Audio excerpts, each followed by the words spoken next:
A'udzu billahi minasyaitonir rajim. Bismillahirrahmanirrahim.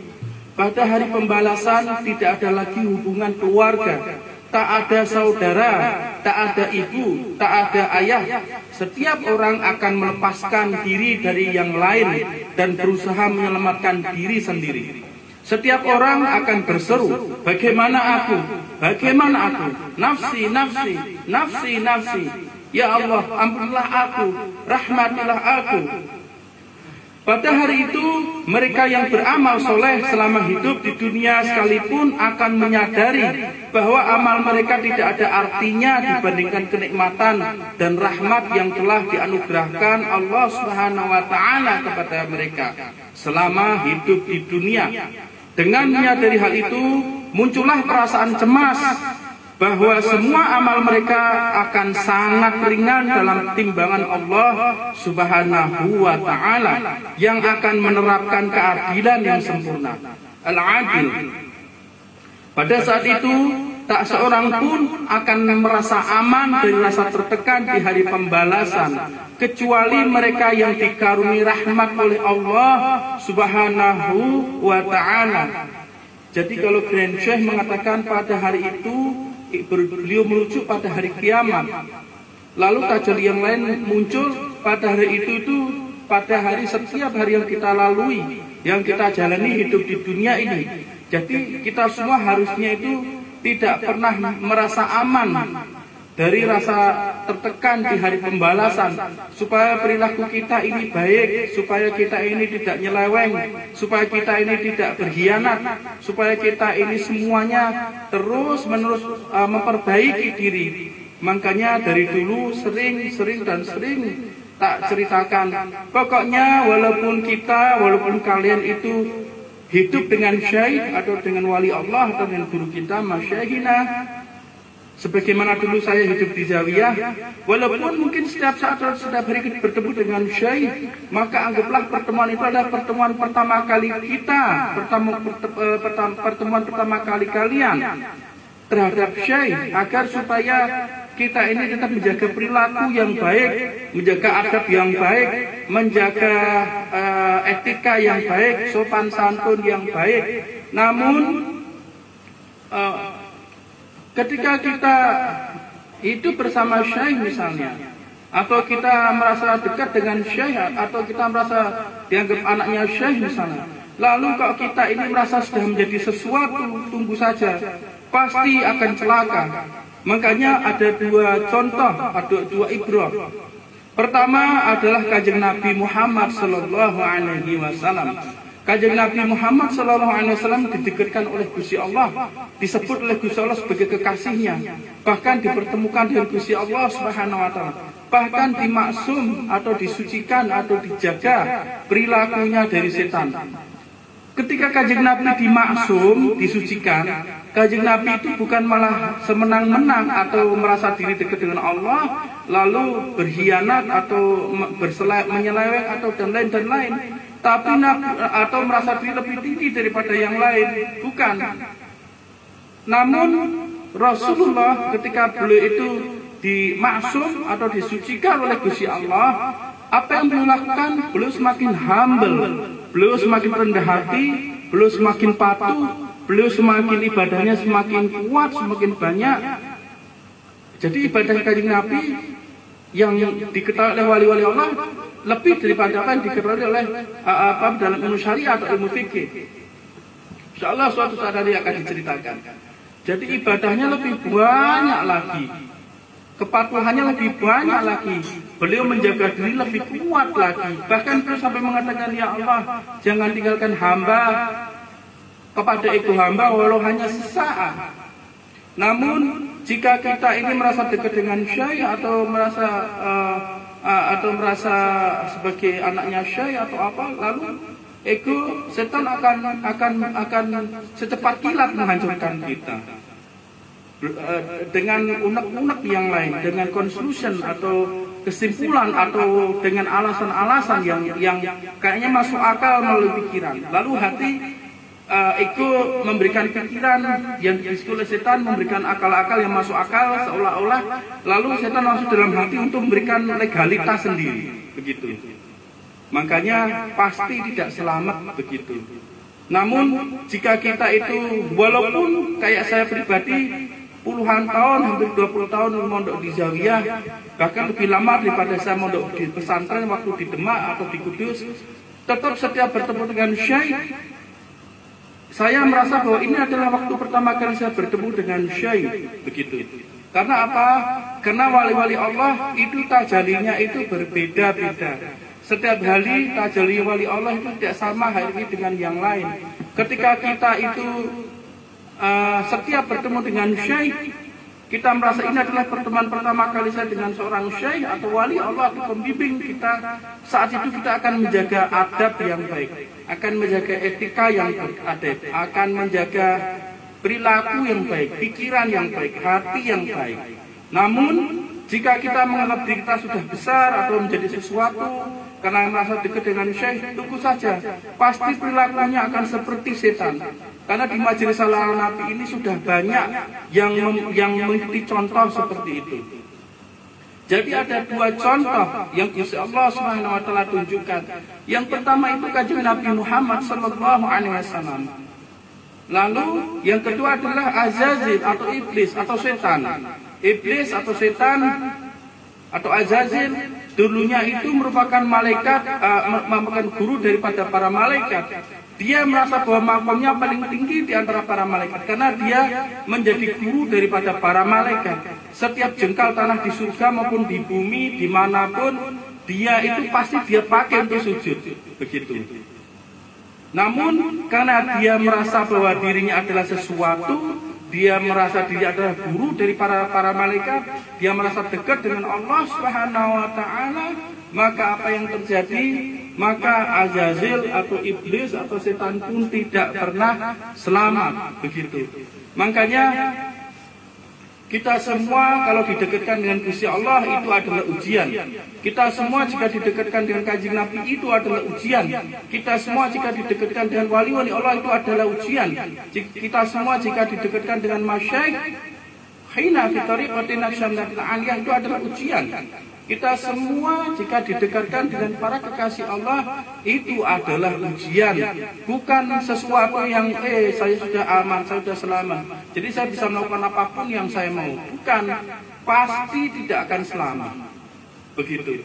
Seandainya saya mengajarkan pada kalian kalau kita sudah dekat dengan Syekh, kita bisa berperilaku seenak kita, pasti saya sekarang ini tidak akan duduk di sini untuk memimpin zikir khatamul hawajakan, untuk memimpin qasidah atau sholat, untuk memimpin baca subah, untuk memimpin pondok majelis Salah ala Nabi. Yang nama Salah ala Nabi itu adalah nama majelisnya Grand Syekh Muhammad Hisham Kabani Arbani Kerseru waktu beliau itu masih muda.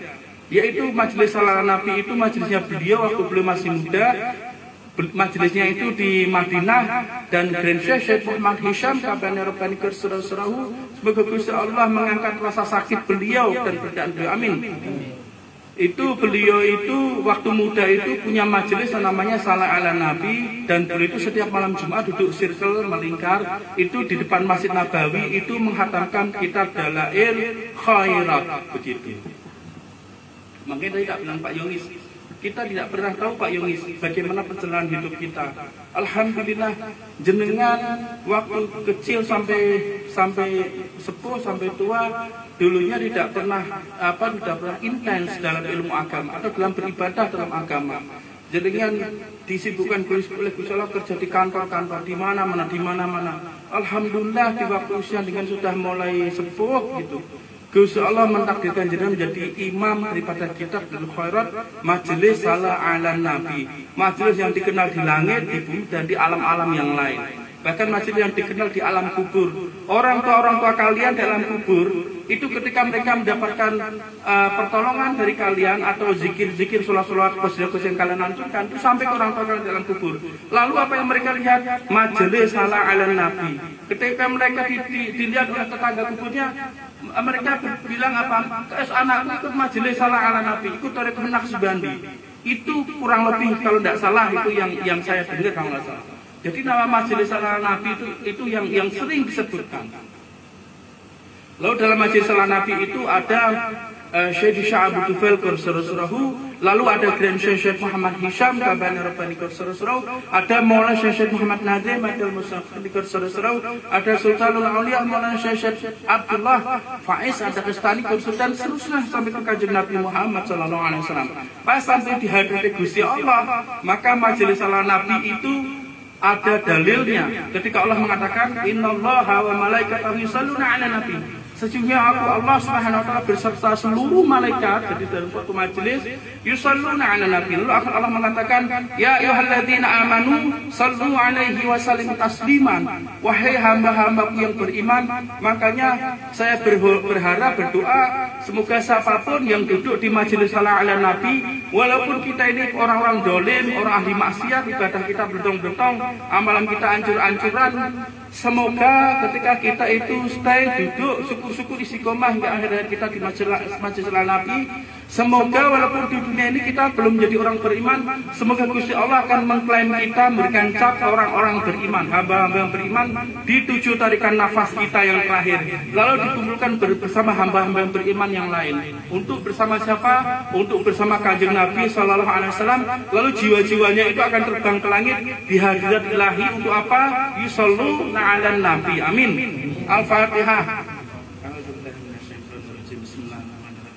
Alhamdulillahirabbil alamin arrahmanirrahim maliki yaumiddin. Iyyaka na'budu wa iyyaka nasta'in shiratal mustaqim shiratal ladzina an'amta 'alaihim.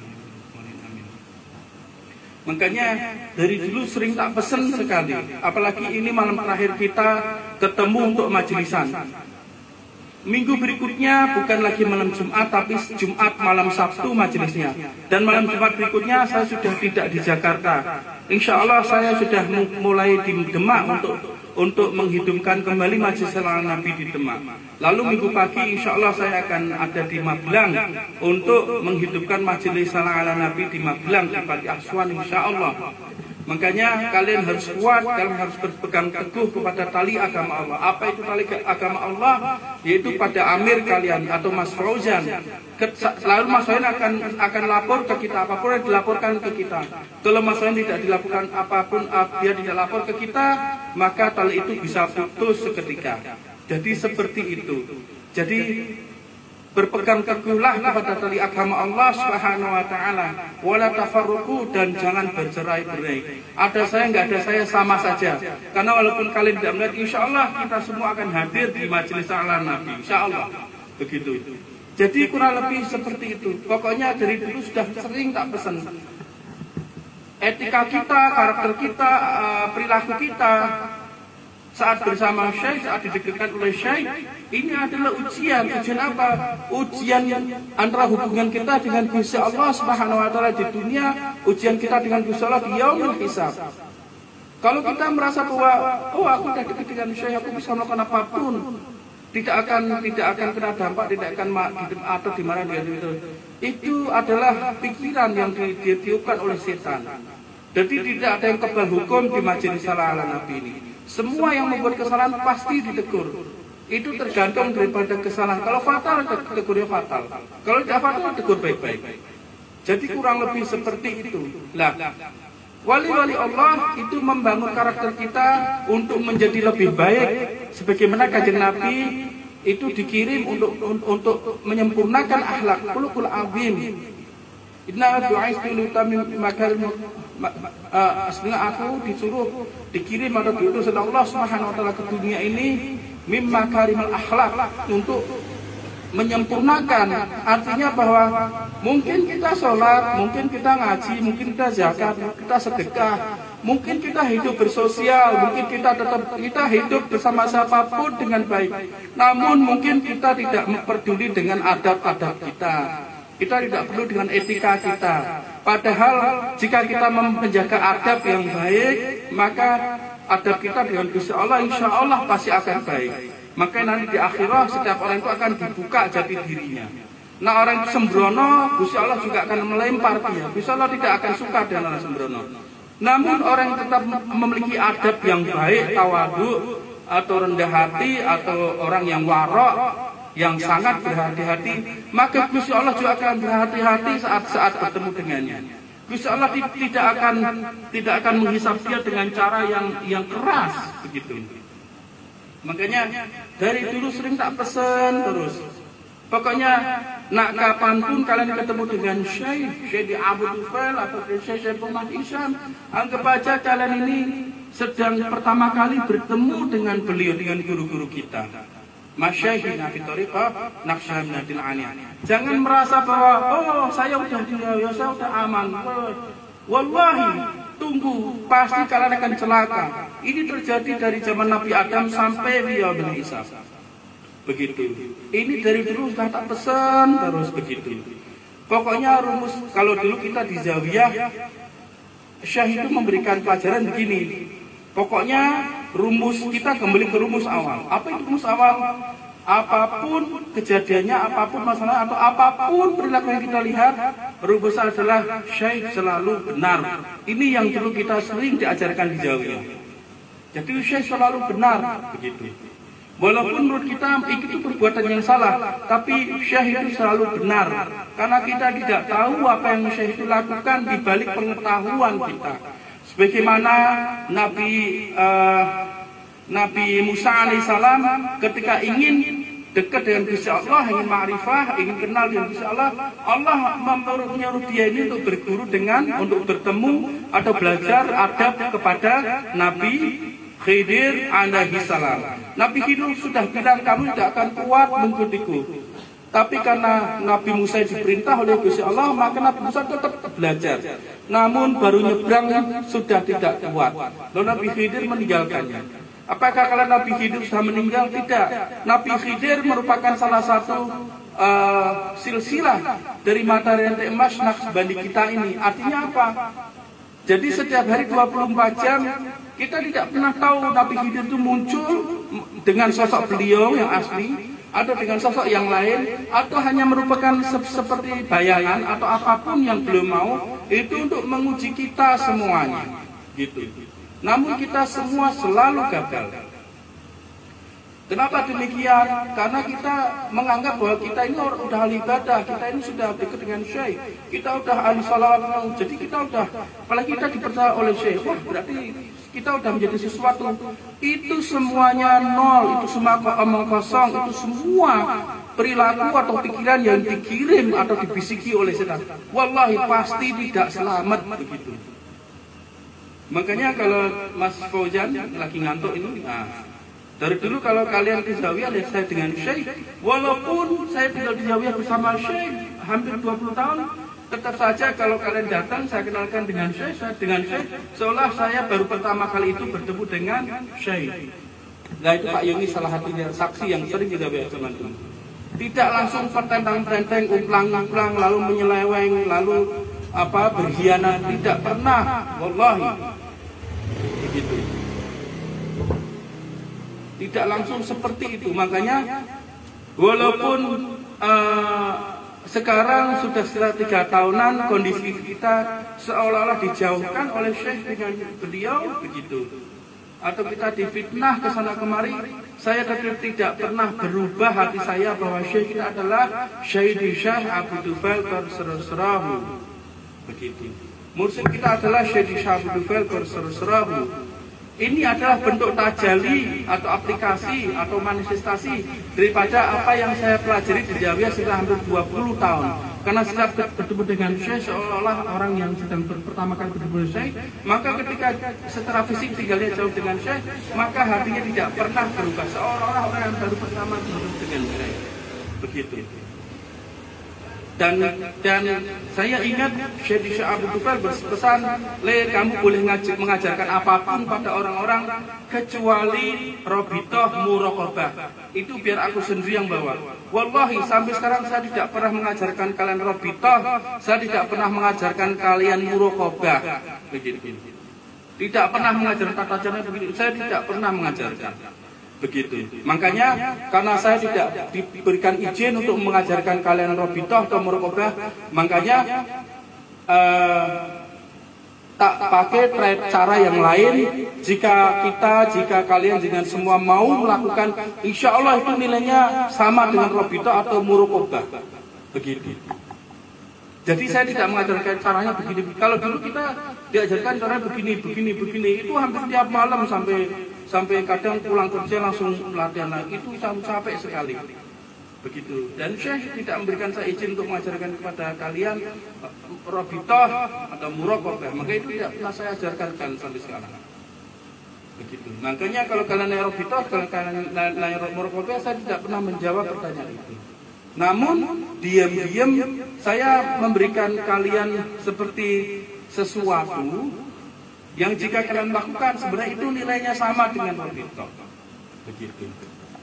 Karena wali-wali Allah mereka itu memiliki cara yang sangat banyak sekali untuk menaikkan peringkat mereka. Kita semua untuk sampai di hadirat Kanjeng Nabi Sallallahu Alaihi Wasallam. Jadi adab atau etika itu sangat ditekankan dalam thariqah. Nah kalian pintar ngaji, pintar baca Quran, pintar dalil, pintar ceramah, pintar gurui, itu banyak sekali. Setan juga bisa lebih alim malah setan. Namun kalian memiliki adab yang baik, menjaga adab yang baik, itu yang setan tidak pernah bisa lakukan. Makanya setan tidak pernah bisa kembali ke adab ilahi. Itu yang sering saya tekankan ke kalian semuanya. Jangan ketika merasa apalagi diberikan amal lalu malah berkhianat. Jika diberikan amal lalu malah menyeleweng. Jika diberikan amal, itu sudah banyak contohnya padahal. Dari yang dulu gitu. Kok tidak pernah belajar dari kisah-kisah itu? Kok tidak pernah berpikir? Afala tatafakkarun? Kenapa kalian tidak berpikir? Begitu loh. Kenapa demikian? Karena hati dan pikiran kalian sudah mati. Kenapa demikian? Karena kalian sudah dimatikan oleh setan. Begitu. Makanya jadinya jarang datang ke majelis. Kenapa demikian? Karena takut kalau kebongkar. Begitu. Dengan berbagai macam alasan, nggak datang ke majelis, nggak ke pondok, supaya nanti nggak kebongkar. Namun Gusti Allah Subhanahu Wa Taala memiliki cara yang sangat cantik sekali untuk membongkar semua itu. Makanya jangankan ketika kalian belajar dalam ilmu syariah, ilmu fikih pada ustadz-ustadz, jangankan kalian belajar ilmu fikih atau syariah pada ustadz-ustadz. Jika kalian belajar ilmu fikih pada ustadz-ustadz, ketika kalian melakukan hal seperti itu pun pasti ustadz itu akan keras pada kalian. Apalagi kalian orang-orang yang sedang belajar untuk bisa hidup dengan Gusti Allah, untuk kenal dengan Gusti Allah dalam hidup kalian, untuk bisa syukur-syukur ma'rifatillah, atau kalian bisa merasa bahwa kalian itu diperhatikan Gusti Allah, atau kalian merasa kalian memperhatikan Gusti Allah Subhanahu Wa Taala melalui bukti-bukti ciptaannya. Begitu. Kalau misalnya kita seperti itu, wallahi, tentu kita tidak akan berani berkhianat, apalagi berkhianat pada pemimpinnya sendiri. Pasti kita tidak akan berani. Pasti kita tidak akan berani menyeleweng. Karena apa? Jika misalnya orang awam berkhianat dengan orang awam, itu mungkin tidak begitu besar permasalahan. Walaupun hati orang dihianati tentu merasa besar, karena dihianati pasti siapapun akan merasa sakit hati, kecewa, pasti getir rasanya. Atau misalnya nyeleweng, begitu. Namun ini yang dihianati adalah malah pemimpinnya sendiri, yang diselewengkan adalah pemimpinnya sendiri malahan. Makanya wallahi sudah tak pesan dari dulu sekali.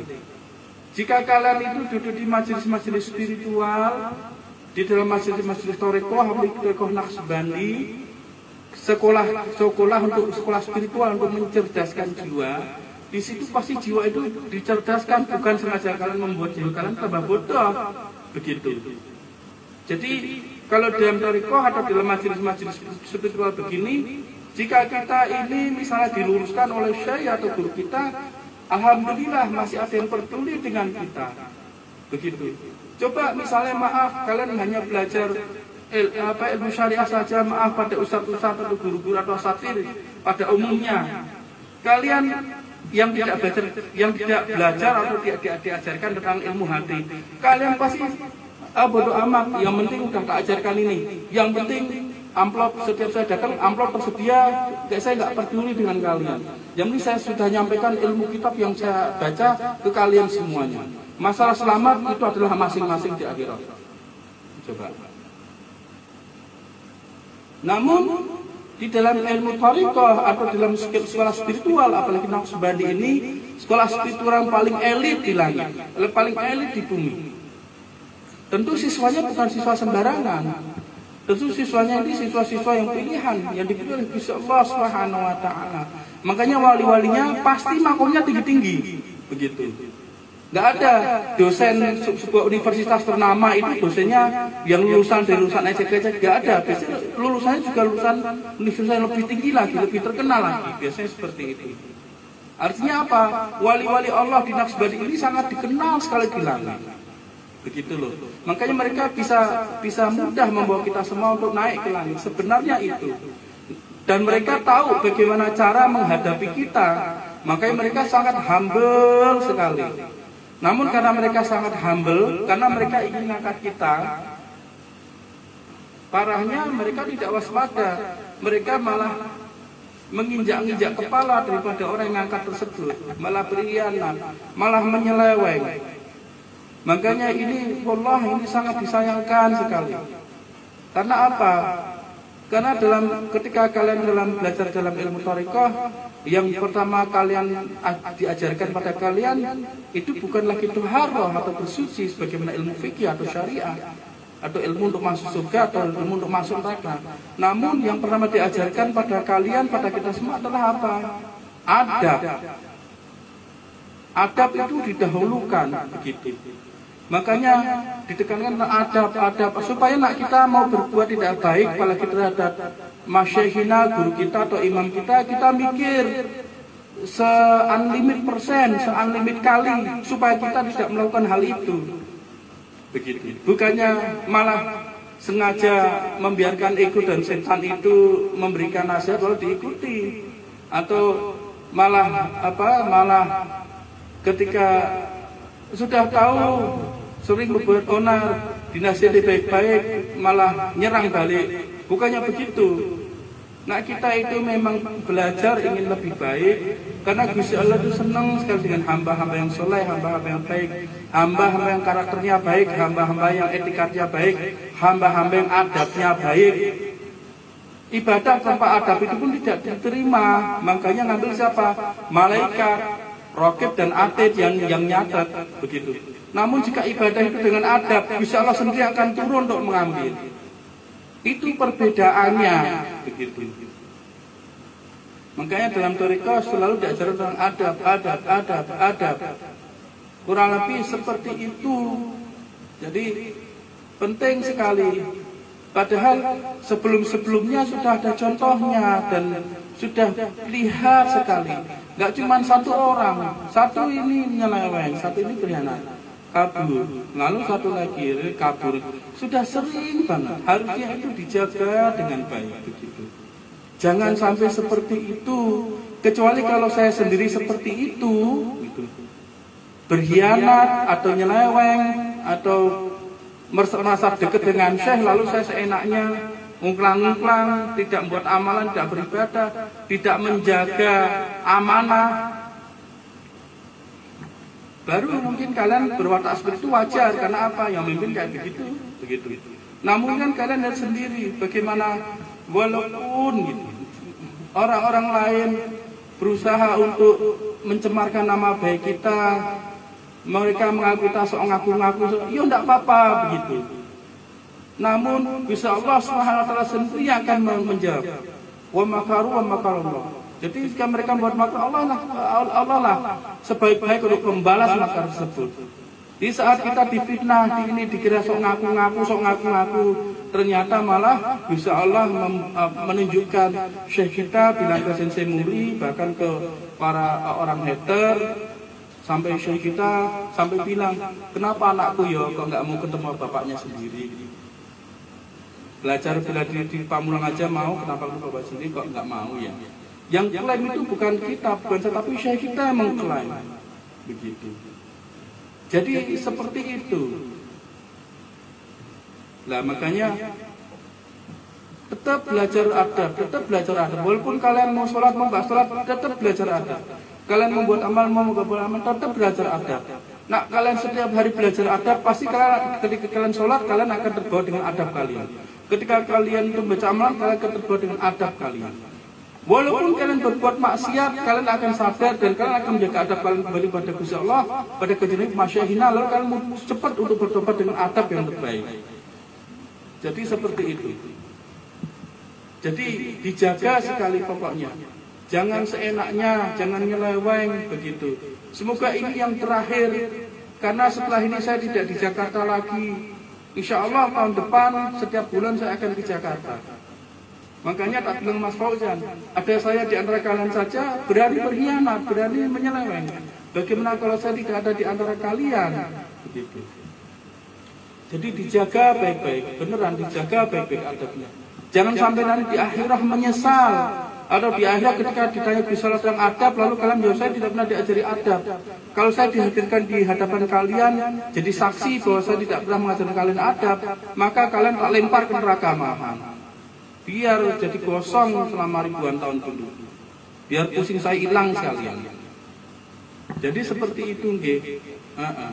Shallu ala Nabi Muhammad. Jadi kalau berbuat dosa, berbuat maksiat ya bertobat, gitu nggih. Jangan buru-buru pulang. Abu Hurairah radhiyallahu anhu meriwayatkan bahwa Nabi sallallahu alaihi wasallam bersabda, tak seorang pun di antara kalian yang akan masuk surga karena amal semata. Loh, ya kan? Ini hadis ini. Jadi bukan karena amal orang itu bisa masuk surga, kata Nabi. Mereka bertanya, ya Rasulullah sallallahu alaihi wasallam, engkau pun tidak? Mereka bahkan bertanya, ya Rasulullah, apa engkau juga tidak? Kata Nabi, beliau sallallahu alaihi wasallam jawab, tidak diriku sekalipun. Kanjeng Nabi pun mengatakan, bahkan diriku pun tidak masuk surga karena amalku.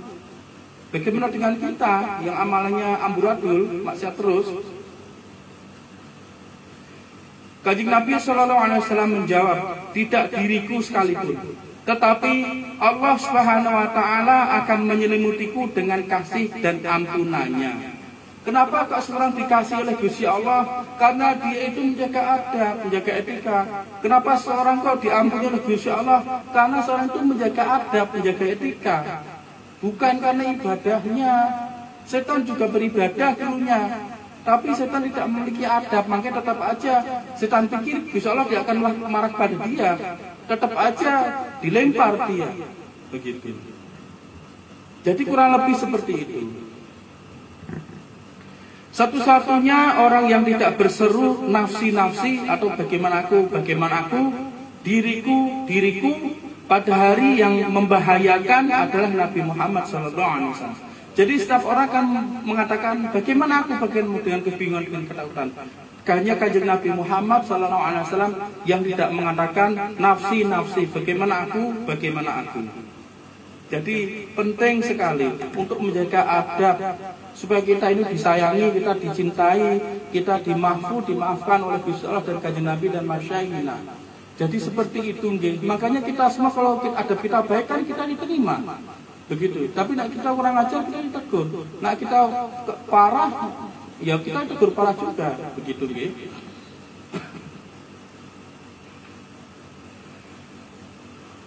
Jadi satu-satunya orang yang tidak berseru nafsi, diriku pada hari yang membahayakan adalah Nabi Muhammad sallallahu alaihi wasallam. Semua umat Nabi lainnya akan berlari menuju Nabi mereka, tetapi mereka tak bisa berbuat apa-apa. Semua Nabi justru akan meminta Nabi Muhammad SAW untuk memberi syafaat kepada mereka dan umatnya. Nabi SAW akan berkata, akulah pemberi syafaat. Analah. Dan Allah Subhanahu wa taala akan memberi izin kepada Nabi Muhammad SAW untuk menggunakan syafaatnya bagi semua umat.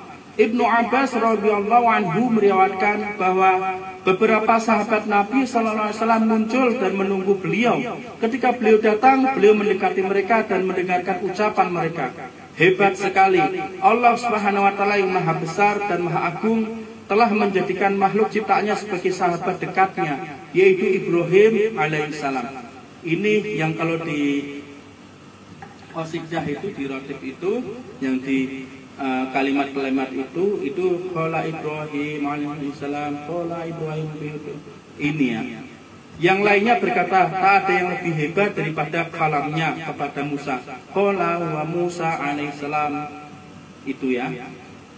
Orang yang dia ajak berbicara secara langsung, jadi Nabi Musa kolamnya bismillah kolamullah. Orang yang tak ada yang lebih hebat daripada kolamnya kepada Musa. Jadi orang yang bisa berbicara langsung dengan Gusti Allah Subhanahu Wa Taala, yaitu Nabi Musa alaihissalam, bukan kolamullah, maaf. Saya ditegur. Kolamullah itu kalamnya Gusti Allah. Kalamnya Gusti Allah adalah ucapan Kanjeng Nabi Muhammad SAW, Al-Quran.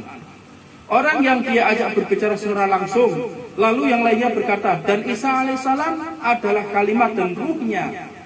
Sementara yang lainnya berkata, Adam alaihissalam adalah nabi pilihan Allah Subhanahu Wa Taala. Kemudian Nabi SAW muncul dan berkata, aku mendengar perkataan kalian dan semua yang kalian katakan benar, dan aku sendiri adalah kekasih Allah Subhanahu Wa Taala, dan aku katakan ini tanpa sombong sedikit pun. Dan aku akan mengusung bendera keagungan pada hari pembalasan nanti, dan menjadi orang pertama yang memberi syafaat dan syafaat pertama yang akan diterima Tuhan.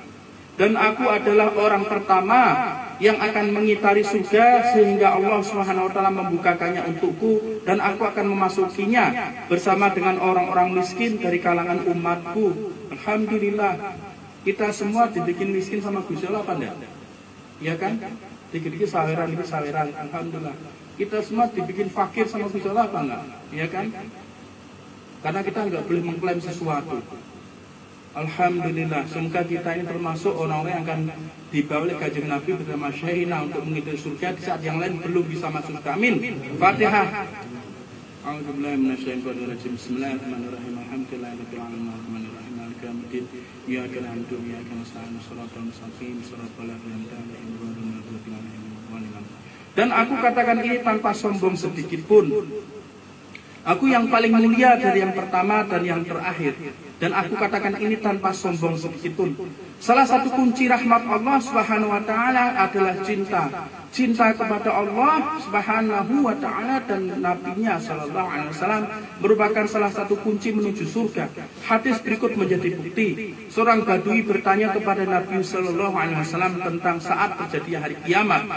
Beliau Sallallahu Alaihi Wasallam berkata, hari kiamat pasti akan tiba. Apa yang telah kamu persiapkan untuk menyongsong kedatangannya? Orang itu berkata, ya Rasulullah Sallallahu Alaihi Wasallam, aku tidak mempersiapkan diri dengan puasa dan amal soleh yang banyak, tetapi aku mencintai Allah dan mencintai Nabi-Nya Sallallahu Alaihi Wasallam. Lalu Nabi Sallallahu Alaihi Wasallam bersabda, kamu akan beserta mereka yang kamu cintai. Anas radhiyallahu anhu mengatakan bahwa ketika mendengar hal itu, orang-orang Islam sangat bersuka cita lebih dari sebelumnya. Anas radhiyallahu anhu berkata, oleh karena itulah aku mencintai Nabi Sallallahu Alaihi Wasallam. Apakah kita bisa mencintai Nabi Sallallahu Alaihi Wasallam tanpa mencintai para kekasih Allah, kekasih Nabi Sallallahu Alaihi Wasallam? Tentu tidak bisa. Makanya kita bisa mencintai Kanjeng Nabi karena kita dibimbing supaya dibimbing supaya kita ini terbuka. Kalau hati kita terbuka, kita akan memiliki kesadaran diri betapa kita ini wajib hukumnya, fardu hukumnya hati kita untuk mencintai Kanjeng Nabi Muhammad Sallallahu Alaihi Wasallam. Barulah kita qasidah sholatannya kita menikmati. Bahkan kita diberikan kemampuan untuk merasakan kehadiran Nabi Sallallahu Alaihi Wasallam. Bahkan mungkin melihat insyaallah. Amin. Al-Fatihah.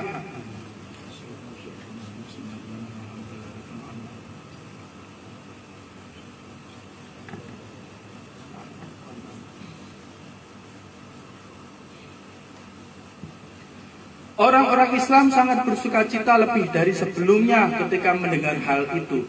Anas radhiyallahu anhu berkata, oleh karena itulah aku mencintai Nabi Sallallahu Alaihi Wasallam, Abu Bakar radhiyallahu anhu dan Umar radhiyallahu anhu, dan aku berharap bahwa aku akan beserta mereka karena kecintaanku kepada mereka, meskipun amalku tidak akan bisa menyamai amal mereka.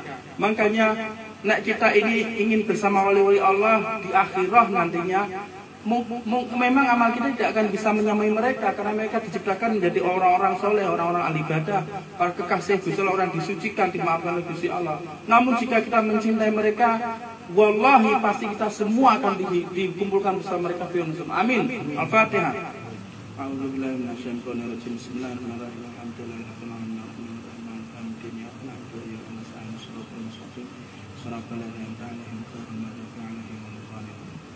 Jadi jika amal kita nggak bisa menyamai guru-guru kita, ya enggak apa-apa. Yang penting jaga kecintaan kita kepada mereka. Salah satu bukti cinta itu apa? Adab atau etika, atau tidak berkhianat atau tidak menyeleweng, itu adalah bukti cinta. Walaupun kita mengumbar cinta, mulut kita berbusa mencintanya, tapi nak kita itu menyeleweng atau mengkhianati mereka, itu palsu. Hanya mulut tok, tapi hatinya kebalikannya malah. Begitu. Tuhan telah menciptakan beberapa sarana yang bisa membebaskan manusia dari hukuman, karena manusia memang diciptakan lemah, rentan terpengaruh setan, nafsu, kesenangan duniawi, dan sifat berbangga. Rahmat Allah Subhanahu wa taala begitu luas, dan melaluinya semua orang beriman bisa mendapatkan pertolongan. Abu Hurairah radhiyallahu anhu meriwayatkan bahwa ia pernah mendengar Nabi sallallahu alaihi wasallam bersabda, sesungguhnya Allah Subhanahu wa taala telah menciptakan rahmat pada hari Dia menciptakannya. Dia membaginya ke dalam 100 bagian. Dia akan menggenggam 99 bagian dan memberi 1 bagian kepada seluruh makhluknya. Sekiranya orang-orang kafir tahu semua rahmat yang dalam genggamannya, mereka tak akan pernah putus asa untuk memasuki surga. Dan sekiranya orang-orang beriman tahu semua siksaan dari Allah Subhanahu wa taala, mereka tak akan berpikir dapat selamat dari neraka. Agar manusia dapat menggapai rahmatnya, Allah Subhanahu wa taala menurunkan sebuah kalimat yang cukup untuk membersihkan dosa seseorang sebanyak apapun dosa yang telah ia perbuat. Utban ibnu Malik al-Ansori radhiyallahu anhu, seorang dari suku Bani Salim, meriwayatkan bahwa Rasulullah sallallahu alaihi wasallam menghampirinya lalu berkata, jika seseorang yang dibangkitkan pada hari kiamat pernah berkata la ilaha illallah dengan tulus karena Allah Subhanahu wa taala, maka Allah Subhanahu wa taala akan mengharamkan api neraka baginya. Hadis tersebut mengingatkan kita bahwa rahmat Allah Subhanahu wa taala berada di luar jangkauan pemahaman manusia. Pada saat yang sama, mereka juga diperingatkan agar tidak terlalu bersandar kepada rahmat Allah Subhanahu wa taala dan mengabaikan batasan-batasan yang telah Allah Subhanahu wa taala tetapkan dalam syariat yang suci. Kami akhiri bab ini dengan menekankan prinsip mendasar dalam Islam, bahwa pada akhirnya hanya rahmat Allah Subhanahu wa taala yang amat luas yang akan menyelamatkan manusia pada hari pembalasan yang sangat mengerikan itu. Dan perwujudan dari rahmat Allah Subhanahu wa taala itu adalah Kanjeng Nabi Muhammad sallallahu alaihi wasallam sendiri, yang digambarkan oleh Allah Subhanahu wa taala dalam surat Al-Anbiya ayat 107 sebagai rahmat bagi seluruh alam atau rahmatan lil alamin. Karena itulah kita sangat mengharapkan syafaat beliau sallallahu alaihi wasallam yang merupakan pijakan paling kokoh pada hari pembalasan. Tidak mengandalkan amal kita semata yang benar-benar sangat jauh dari nilai ketulusan dan kesempurnaan.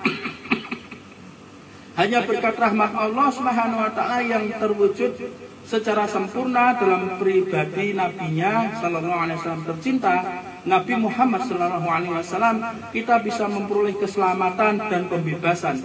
Mereka takut kepada suatu hari yang di hari itu hati dan penglihatan menjadi guncang.